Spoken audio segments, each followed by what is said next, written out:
once again, great to have you with us once again here on Leading Edge. I'm your host, Jeff Smith. A big old hiccup with the property valuation system in Lucas County has things a little bit out of whack. The current auditor is at odds with the former auditor, or maybe it's the other way around, depending on how you look at it. It's got a state representative calling for an investigation into the former auditor, Anita Lopez, alleging that she intentionally undervalued county properties while she held that position for 16 years. And it's got some homeowners, more than 1,400 of them, waiting to see if the proof is in the pudding, that the county will get this mess straightened out. This all on the shoulders of the current county auditor, who is a CPA, mind you.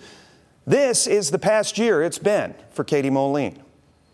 I am absolutely thrilled to have this overwhelming support of the community to fulfill the office of Lucas County Auditor. We're trying to give people as much information as they can, but if they have comps, if they have any photographs that they think might be helpful, any type of information that can really talk about the accuracy. Being completely transparent and fair and accurate, it's a process that the state mandates us to do, and I think, as county auditor, I'm obliged to do that fairly and to the best of my ability. Many of the increases you're seeing are due to this explosive real estate market and growth that have occurred in Lucas County. I'm committed to fixing this.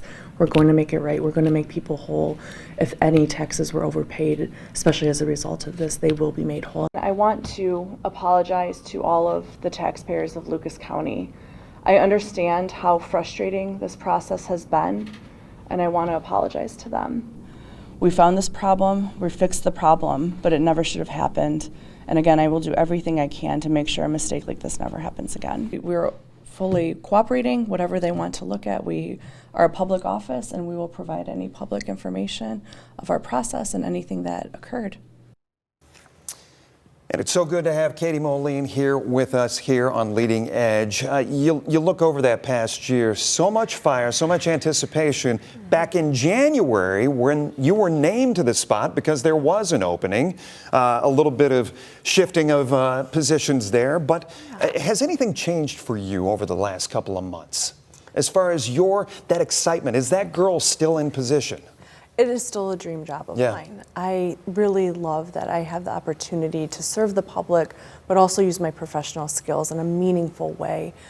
Every public office has its challenges, and we are getting through that, and we are going to do that to the best of our ability. But I'm truly honored to be able to serve in this position and serve the people of Lucas County. And again, we are going to make everything right, and we'll make sure that no mistakes like that ever happen again. You and I are going to spend the entire show together, so we've got time to kind of dig through this and what we have experienced over the last few months. This came to your attention, and once again, folks, we're talking about this property valuation issue here in Lucas County, where a number of people, we first had a number, it went up to 1,400 or so total residents that were impacted by these just boosted valuations that some we had reported. There was one gentleman who we even had an update on Thursday night. He got a correction. It's still not where he wants it, but his valuation went up to like $1.1 million. And he came to you, said, can we change this? So let's go back. When did you first realize that there was a problem? Well, my office wanted to engage the public, and so we went through an informal review process. This isn't required by law, but I thought it was important, especially given the large percentage increase on average of home values. So we went out to the community. Started in Sylvania, and it was there that we saw a couple folks come up to us, and they really did.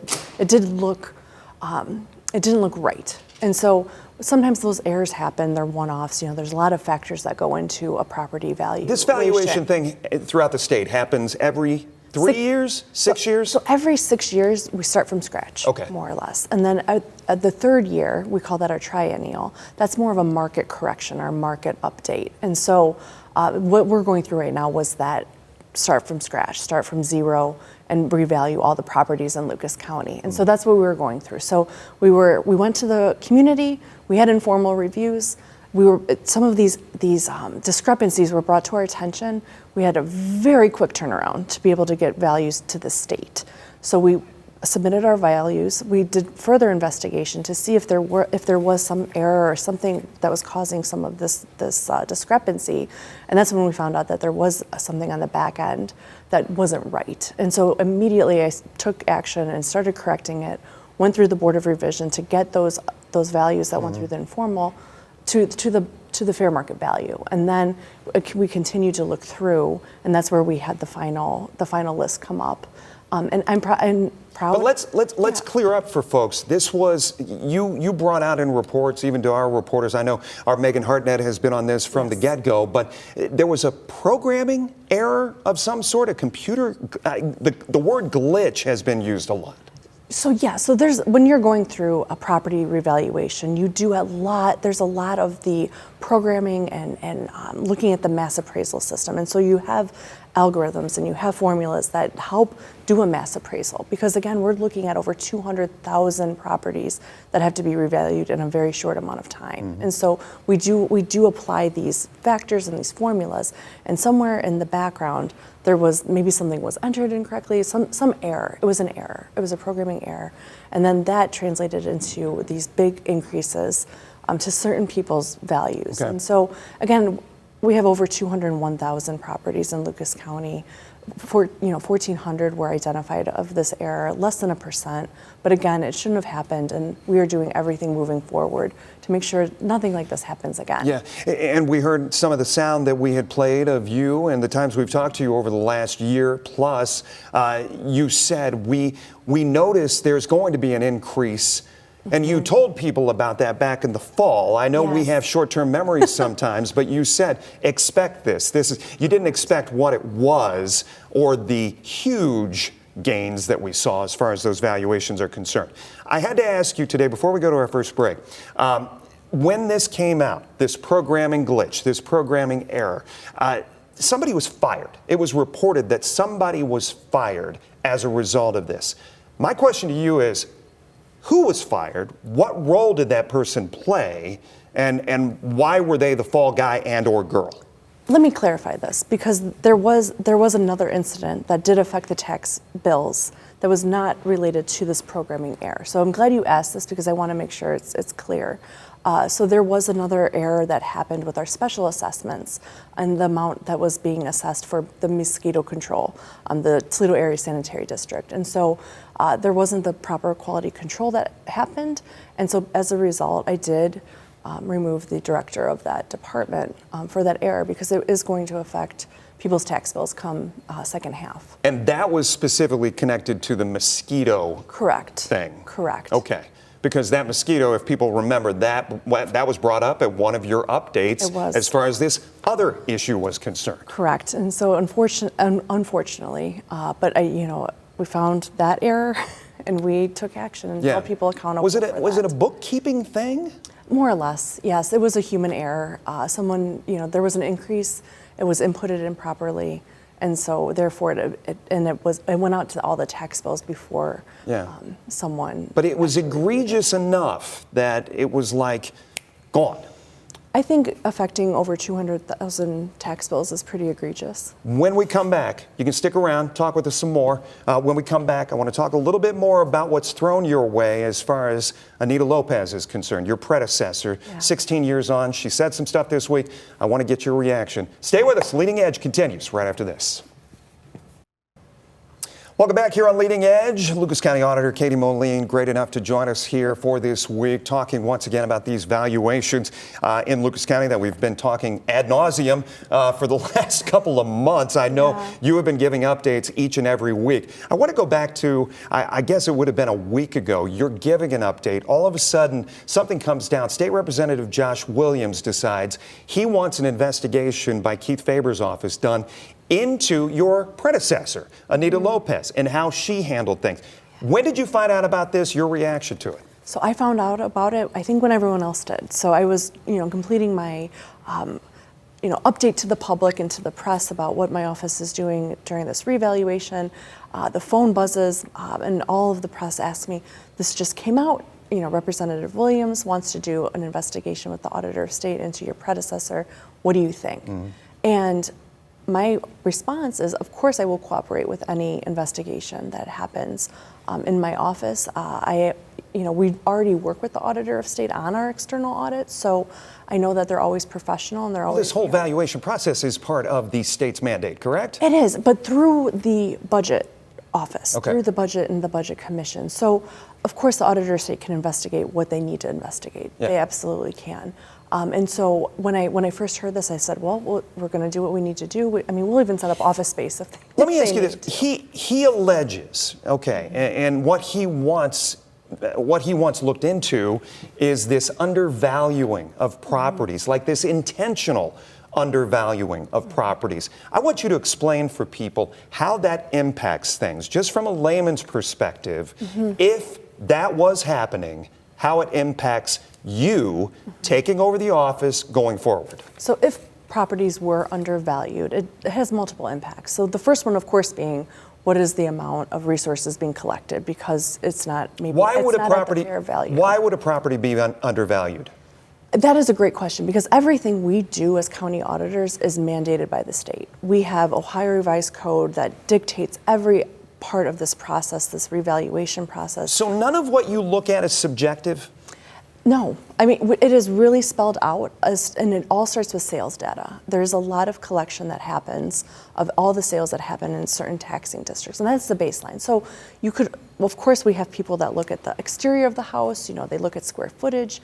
We input that data, Right. and that helps assign a value to the property. Sure. So I guess you could say in that instance, you are, of course, using your judgment Okay. to assign. But let me get you back on track with what Yeah. I asked originally Yeah. was why would one undervalue? So again, everything we do is prescribed by the state. So that, of course, what we are tasked with doing is the fair value of property. Fair value of property. So with that, it should be what a property would sell at an arm's length transaction. Of course, there's many factors that go into it. The impacts, though, are significant. Not only do taxing authorities not get the revenue that they would if it was valued properly, but then it puts us in the position I am in currently, potentially, where the next increase is going to be more significant because you're starting at a lower value. If that did happen, if these allegations are true, if properties were undervalued and all of a sudden we see this drastic increase, Yeah. is that what you are dealing with right now? Was that your complaint? Is that your allegation as well? Do you subscribe to what State Representative Josh Williams is looking into? So I wasn't here when the last valuation happened. Some other folks have alleged that. What I did is I was tasked with getting to the fair market, and so that is what I did. And I know it was painful, and I know that a lot of folks, really are concerned about these property values and the impacts it has on them. And so, but again, I have to follow the law. I have to follow the Ohio Revised Code. I have to follow the standards of the Appraisals Association, and so with that, we have to follow those guidelines, or I'm culpable. So of course, I don't want a situation like that. So we've had in Lucas multiple, County. we've shown the video as we've been talking here. We've had multiple opportunities to hear from Commissioner Lopez this week. She also gave us a few statements, and I want to read those to you. I worked for the same vendor for 16 years, and we never had a glitch like that.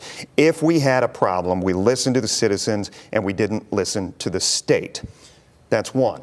I don't want to clean up someone else's mess unless I'm in charge. That was something else. She also asked to step down a week ago. She was taken off the revision board, as you know, and she was not asked to step down. She said Katie Moline went to the state with an 18% increase, and the state came back with a 29.5% increase. She says Katie Moline, Lindsay Webb, and Pete Gerken signed off on the raised revaluations, and she didn't want people to think she was any part of that. So that's why she stepped down from the revision board. It goes on, but Sure. I just want to get your reaction because I wanted to know your relationship with Anita Lopez, Commissioner Lopez.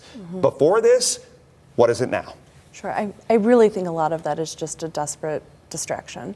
I think it's unfortunate that this is, it's come to this, but previously we were very supportive of each other. But again, with all of this, I'm so mandated by the state of how to perform my duties, and I take that seriously. I think it's very important to have a sober professional in charge of this office, not just for the real estate aspect of my duties, but also being the CFO and making sure that our weights and measures and licensing are done properly. What do you say to taxpayers out there, some of those 1,400? Because I said, They want to know if there's proof in the pudding. You have promised to make this right. You have said we will get revaluations out to everybody. Absolutely, and that is why I'm really looking forward to having this independent audit start in my office that can examine the 2024 revaluation. Talk about that a little bit. You had a news conference on Friday, another one. Mm-hmm. We're airing on Sunday, obviously, but that person was introduced to the media, introduced to the public. Yes. His main job is to do what? I think it's 3 parts. Number 1, examine the 2024 revaluation from the moment the tax commissioner mandates it to where we are right now. Number 2, look into the programming error. What happened? Why did it happen? How do we make sure it never happens again? And then finally, I want the blueprint moving forward. I want best practices. It's what our citizens deserve, it's what the taxpayers deserve. So I want to know what is the absolute best way to do this process moving forward, both legally, but then also taking into consideration the community. Do you say that because you think there was something done wrong? And something needs to be corrected? So I'm an auditor. I'm an auditor You just want by the nature. overview. Well, I think it goes deeper than that. Yeah. I think we do want. I want assurance. I want Lucas County to know the facts, and I will follow the facts wherever they lead me. But I think it's very important that we have an independent examination, a performance audit of what happened, so we can restore faith or follow the facts where they lead us, but restore faith that this whole process was not compromised because of an error. You know, we have the Board of Revision because errors happen. Yeah. You know, no process as huge as a revaluation ever is 100%, right?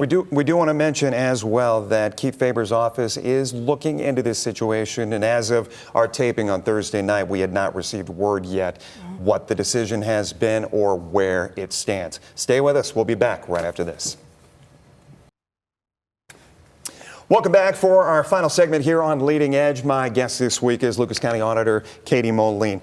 We've talked all about this valuation process. I wanted to move on and talk to you a little bit about your time on council. You had 4 years, if I remember correctly, on Toledo City Council. I told you in the newsroom we would come back with stories from council, and I'd have to look and double check, and I'm like, yeah, she has a D by her name, but I think that stands for dissenting, not necessarily Democrat. You were always kind of that, I guess, let me ask it this way, did you look to be that voice of reason? Did you look to not always go with status quo? Because from time to time, more than time to time, you were somebody who was like questioning the things and not pushing them through. Right, so I've always Is that a fair read? I think so. I've always taken my job seriously. And when I stepped into that council position, I recognized that there's 2 branches of government. There's the executive and the legislative. And my job as a councilwoman was to provide oversight.